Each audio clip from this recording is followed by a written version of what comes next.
Sir আসবো নাকি ভেতরে? আসেন আসেন, আসে বসেন। পা নামান। স্যার পানামা হলো একটা দেশের নাম, তাছাড়া ওই দেশে নারী পুরুষ নদী নালা খালবিল পুকুর ঘাট রাস্তা সবকিছু দেখার মতো একটা জিনিস আছে। দূর মিয়া, আমি কি তোমার পা নামা দেশের কথা কছি? আমি কইছি তুমি পাটা নিচে নেমে বসেন, ভদ্রতা বুঝেন না? ও সরি স্যার, ঠিক আছে স্যার, আমি নিচে পানামে বসতেছি। আচ্ছা ঠিক আছে, আপনার নাম কি? স্যার আমার নাম হলো মফিজ। কি করলেন? মফিজ একটা নাম হলো? তাছাড়া কত সুন্দর সুন্দর নাম আছে, মফিজ নাম থুইছে কেটা তোমার? কি করলেন স্যার? মফিজ নাম হলো না মানে? মফিজ মানেই তো দুলাভাই। তাছাড়া আমি আসার সময় দরজার সামনে দেখি আপনার নাম ঝন্টু মিয়া। তা আপনার নাম যদি ঝন্টু মিয়া হয়ে থাকে তাহলে আমার নাম মফিজ হলে সমস্যা কি? আচ্ছা নেন, বাদ দেন, আপনার বাবার নাম কি? স্যার কোন বাপের নাম কমো? কোন বাবার নাম কবেন মানে? মানুষের বাপ তো এটাই হয়। আপনার বাপ কয়টা? স্যার মানুষের কয়টা হয় তা জানি না, কিন্তু আমার বাপ হলো 4টে। জীবনে প্রথম শুনলাম বাপু বলে চারটে হয়। কি যুগ জমানা হলো রে। আচ্ছা কোন তো ক্যাঙ্কা করে এক হালি হলো, ভালো করে না বুঝে কোন তো শুনি। স্যার 1 নাম্বার হলো নিজের বাবা, 2 নাম্বার হলো শ্বশুর বাবা, 3 নাম্বার হলো পীর বাবা, আর 4 নাম্বার হলো দয়াল বাবা।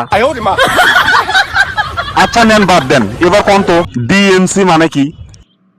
স্যার এটা একটা প্রশ্ন হলো, এটা তো অনেক সোজা। ডিএমসি মানে হলো ধরো মারো আর ছাড়ো, ডিতে ধরো, এমতে মারো আর সিতে ছাড়ো। বুঝতে পারছেন স্যার? আপনার কথাবার্তা তো সব উল্টো পাল্টা। আচ্ছা কোন তো অর্থনীতি কাক কয়? স্যার এগুলো কোনো প্রশ্ন হলো? আপনি দেখতেছেন আমার সাথে এর কি করতেছেন?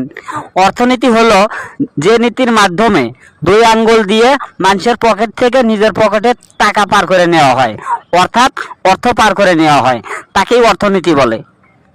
তাই নয়? আচ্ছা কোন তো সুখী ফ্যামিলি কাকে বলে? স্যার এগুলো কোনো প্রশ্ন হলো? সুখী হলো আমার খালাতো বোনের নাম। তাছাড়া আপনি দেখতেছি আমার খালাতো বোনের নিয়ে টানাটানি শুরু করে দিয়েছেন।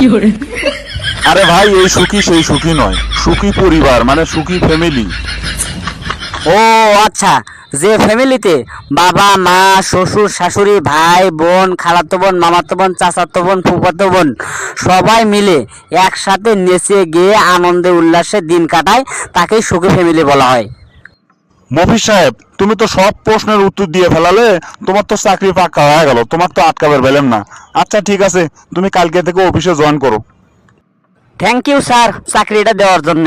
আপনি যে আমার কত বড় একটা উপকার করলেন স্যার, তা বললে বোঝাতে পারবো না।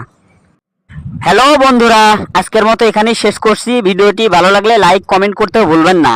আর এরকম আরো মজার মজার ভিডিও পেতে আমাদের উত্তরবঙ্গের আড্ডা চ্যানেলটি সাবস্ক্রাইব করে এবং পাশে থাকা বেল বাটনটি চেপে রাখুন। ভালো থাকুন, সুস্থ থাকুন, আবার দেখা হবে পরবর্তী ভিডিওতে।